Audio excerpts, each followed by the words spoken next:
Con l'accensione del tripode entra nel vivo la Sagra 2025. E anche stasera stiamo celebrando questa manifestazione meravigliosa, si inizia proprio nel vivo con l'accensione del tripode, un'accensione che va avanti da 77 anni, un segnale forte di pace e di concordia che diamo al mondo intero.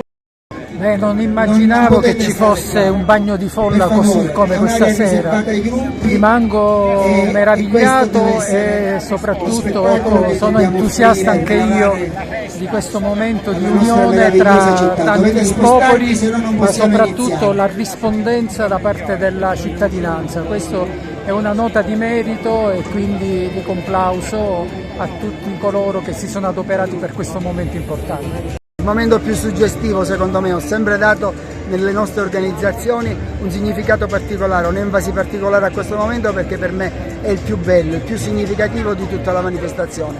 Dal Tempio della Concordia quest'anno parte un messaggio ancora più forte di pace perché il mondo ne ha bisogno, c'è guerra in moltissimi paesi, tanta gente soffre. Oggi assisterete a una cerimonia particolare, inedita, mai vista prima, è differente da tutte le altre. Ma ancora c'è tanta carne al fuoco da qua a domenica? Assolutamente sì, vi invitiamo per strada, la Sagra sarà tutta per strada. Riccardo Cacicia entra nel vivo la Sagra con l'accensione del tripode, lei è responsabile un po' di tutta l'organizzazione?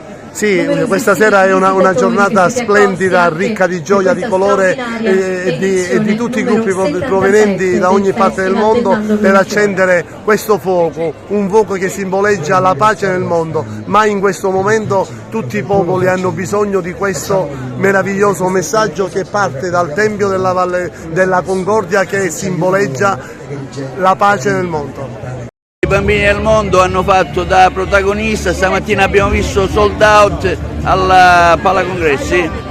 Sì, stiamo registrando sold out di tutti gli spettacoli, di tutti i matinei, stamattina siamo come anche ieri mattina, ma anche avremo altre 1000 persone domani mattina, sono tutte le scolaresche che stanno venendo da tutta la Sicilia a vedere il Festival dei Bambini del Mondo. Quest'anno, come negli anni passati, i Bambini del Mondo anche partecipi della fiaccolata, perché i Bambini del Mondo trasmettono sempre quel messaggio di pace, di solidarietà e di concordia che dovrebbe stare alla base di tutti.